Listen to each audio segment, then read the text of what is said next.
I was born and raised in the farming village of Coleridge, Nebraska, population 476.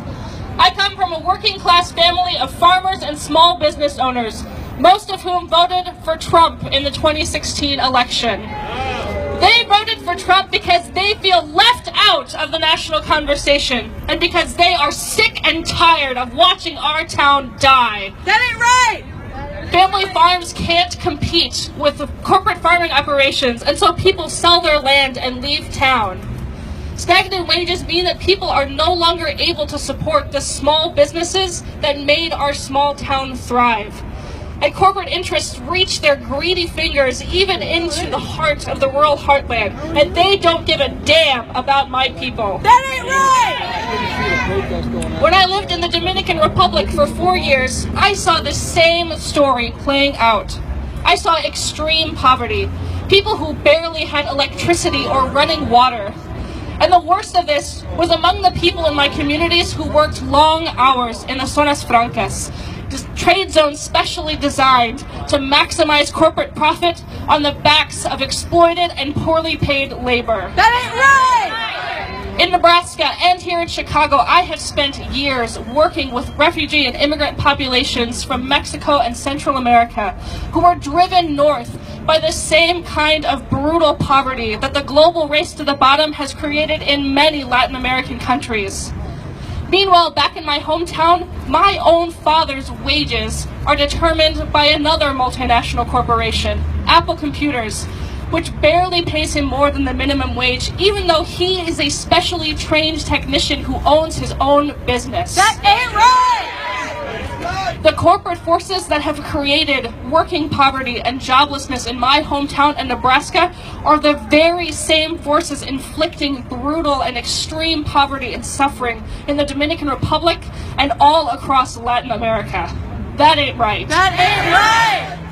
Workers like my dad and workers here at Target deserve a fair wage for their labor. That's right! Multinational corporations like Apple and Target need to be held accountable for the ways that they have exploited their workers around the world. Come on! This is a global problem, and it requires global solutions. And that is why economic reforms that stop at the borders of any one country will not be enough. That's right! That is why we are here at Target today.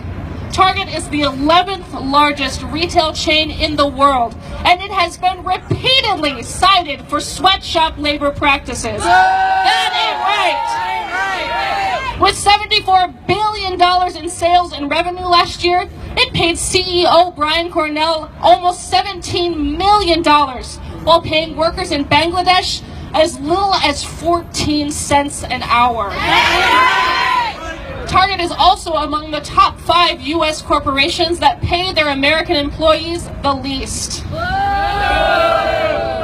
And the kicker, after the 2013 Rana Plaza building collapse that killed over 1,100 people, most of them young women between the ages of 18 and 20, Target refused to join the legally binding Accord on Fire and Building Safety in Bangladesh.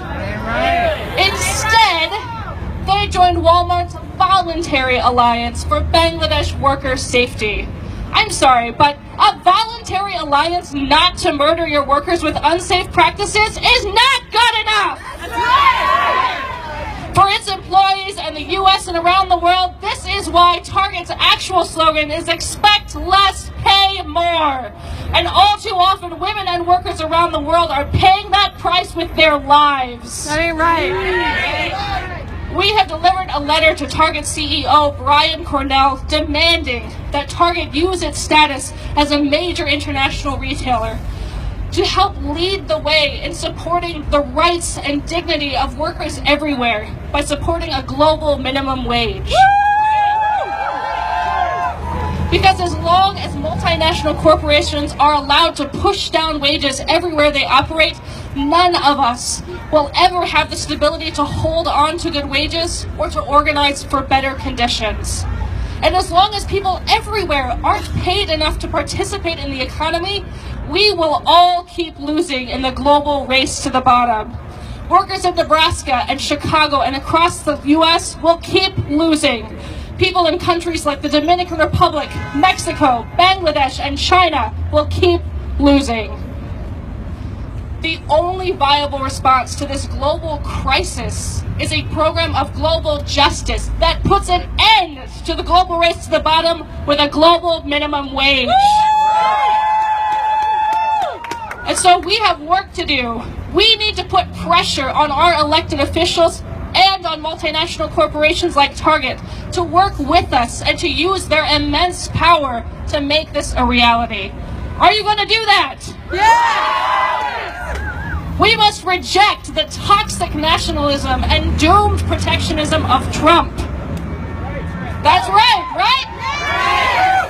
Instead, we can use globalization as a force for good by brokering progressive trade deals that set binding wage standards and hold multinational corporations accountable for the way their goods are produced. That's right! This is a crucial step toward protecting the rights and dignity of women and workers everywhere. Thank you. Target, stop your exploitation.